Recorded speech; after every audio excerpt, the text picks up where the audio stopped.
Break के बाद हमारी खास पेशकश में आपका स्वागत है। महाराज जी की समाधि का सच क्या है, देखिए। अभी आशुतोष महाराज जी समाधि में हैं। उनको लेकर मीडिया में तमाम अटकलें चल रही हैं। दूसरे जो मठ हैं, उनके लोग हैं, प्रतिनिधि हैं, वो इस पर राजनीति कर रहे हैं। आप आपका क्या कहना है इस पर कि कितना आप इसे उचित मानते हैं? आशुतोष महाराज जी की जो समाधि है वो पहली बार समाधि में नहीं गए हैं। हमने यह भी कहा कि वो पहले भी समाधि में जाते रहे हैं, छोटी अवधि के लिए गए हैं। और ऐसा नहीं होता कि अगर अगर वो समाधि में गए हैं तो उसका कोई एक हम समय सीमा बांध दे, जिस तरीके का हमारे ऊपर प्रेशर डाला जा रहा है कि उस समय सीमा की अवधि को खत्म होने के बाद अब हम क्या करें। जिस तरीके की लोग बात कर रहे हैं, अगर ऐसा काम कर दिया जाए, ऐसा कोई कर्म कर दिया जाए तो शताब्दियों तक समाज को पछताना पड़ेगा यदि उससे इस जल्दबाजी में कोई त्रुटि हो जाती है। तो हमें जो श्री आशुतोष महाराज जी की समाधि है, जो संत महापुरुष आते हैं वो जन कल्याण के लिए आते हैं, वो हमेशा समाज के किसी बहुत उच्च परमार्थ के लिए आते हैं। यदि श्री आशुतोष महाराज जी की समाधि है तो वो भी समाज के हित में कल्याण के लिए ही है जो वो कर रहे हैं। और वह किस उद्देश्य से समाधि में गए हैं, क्या उद्देश्य उनका पूरा हुआ है, ये तो जब वह समाधि से पुनः वापस लौटेंगे तब हमें वह स्वयं बताएंगे कि क्या काम था, क्या उद्देश्य था। और उसके लिए एक धैर्यवान समाज को, एक सभ्य समाज को प्रतीक्षा करनी चाहिए। और हमें तो ऐसे में सहयोग की आवश्यकता है। इसमें राजनीति घुसाने वाले लोग या इसमें राजनीति ढूंढने वाले लोग, मैं कहूंगी कि उनका दृष्टिकोण विकृत है। आपने उद्देश्य की बात की, क्या आपको ऐसा नहीं लगता कि उद्देश्य महाराज जी का ये हो सकता है कि वो चाहते हैं कि देश की राजनीति धर्म के मार्ग पर चले, व्यवस्थाएं ठीक हो सकें, व्यवस्थाओं को दोबारा से पुनर्गठित किया जा सके ताकि मानव मात्र का कल्याण हो सके? महाराज श्री जो चाहते हैं वो तो सदैव से स्पष्ट था। जो कार्य महाराज श्री ने किए हैं समाज के अंदर, चाहे आप कैदियों के लिए ले लीजिए, चाहे आप नेत्र बाधित और विकलांगों के रोजगार के लिए, उनके स्वावलंबन के लिए ले लीजिए, चाहे महिलाओं को सशक्तिकरण और विकास में उनको विकास के प्रोसेस में उनको लाने की बात करें, युवाओं का डेवलपमेंटल मेन स्ट्रीमिंग की बात करें, आप शिक्षा की बात करें, आप स्वास्थ्य की बात करें, आप नशा उन्मूलन की बात करें, तो महाराज जी दशकों से इस पर कार्य कर रहे हैं। तो इसमें तो कोई भी संदेह नहीं है कि महाराज जी जो भी करते हैं, श्री आशुतोष महाराज जी, वो जन कल्याण के उद्देश्य से ही श्री आशुतोष महाराज जी करते हैं। और इसमें हम कहें कि महाराज जी क्या यह चाहते हैं, महाराज जी तो यही चाहते हैं कि प्रत्येक, आप चाहे राजनीति की बात करें, आप चाहे किसी शिक्षा के क्षेत्र की बात करें, आप उद्योगीकरण की बात करें, प्रत्येक जो का ये वर्ग है, प्रत्येक जो ये सेक्टर्स हैं, इनका आधार क्या है? मानव। और महाराज श्री एक महान मानव, एक अच्छे चरित्र का मानव, एक उत्तम मानव, वो एक नोबल ह्यूमन बीइंग क्रिएट करने की बात करते हैं।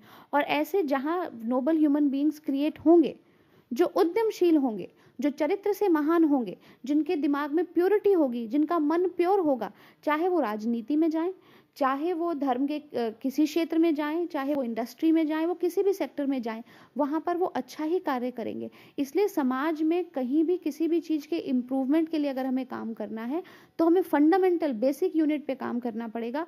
और समाज का जो बेसिक यूनिट है वो है एक इंडिविजुअल, वो है एक इंसान। और ब्रह्म ज्ञान के माध्यम से, जैसे मैंने चर्चा की शुरुआत में आपको बताया कि ब्रह्म ज्ञान के माध्यम से जो तीसरे नेत्र का उन्मीलन है, इसको खोल करके ब्रह्म तत्व को अंदर ही दिखाना, उसका ध्यान करने की तरीका बताना। और जब मनुष्य उस ब्रह्म तत्व का ध्यान करता है, उससे जो प्योरिटी आती है, जब ऐसे उस प्योरिटी से जो नोबल ह्यूमन बीइंग बनेंगे, तो चाहे आप राजनीति का सुधार कह लीजिए, चाहे आप किसी और वर्ग का सुधार या सेक्टर का सुधार कह लीजिए, वो तो आना स्वाभाविक है। जी, मेरा आखिरी सवाल है, आपने सुधार की बात की, आपको क्या लगता है कि राजनीति में अगर धर्म का पालन किया जाए तो ये जो तमाम भ्रष्टाचार हो रहे हैं, घोटाले हो रहे हैं, इन पर काबू पाया जा सकता है, कुछ रोक लग सकती है? रोक ही नहीं लग सकती। जो भ्रष्टाचार है, जो यहाँ पर मैं कहूँगी कि बहुत हद तक दुराचार और अन्याय भी है, उसका समूल नाश किया जा सकता है।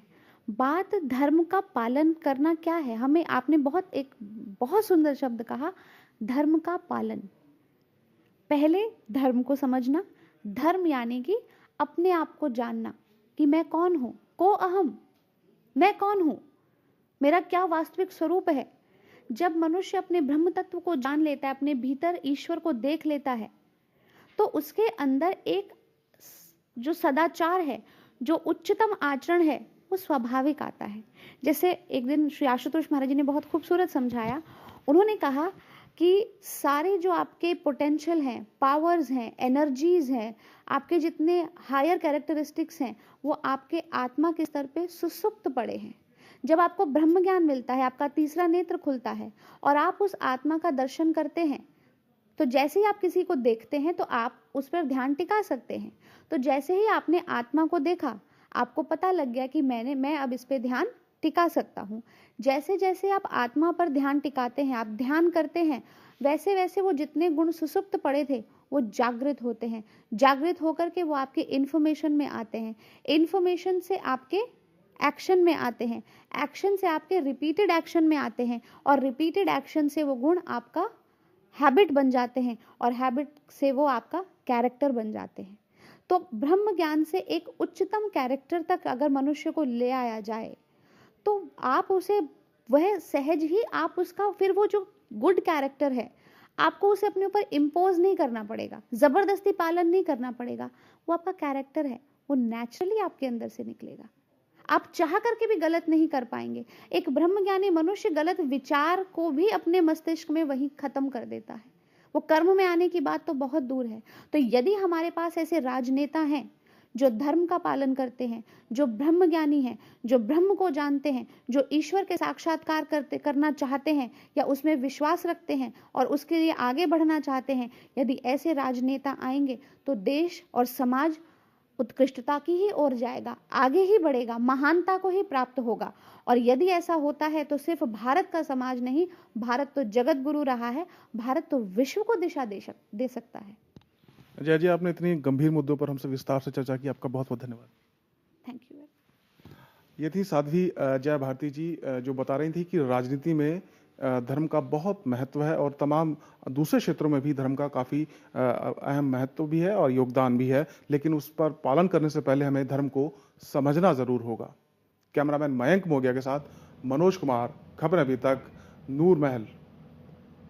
तो आशुतोष जी, महाराज को लेकर तमाम सवाल उठ रहे हैं। इस पर साध्वी जया भारती जी की अगर माने तो उनका कहना है कि लोगों को इंतजार करना चाहिए महाराज जी के समाधि से लौटने का। फिलहाल इस खास पेशकश पे इतना ही। आप बने रहिए खबरें अभी तक के साथ। नमस्कार।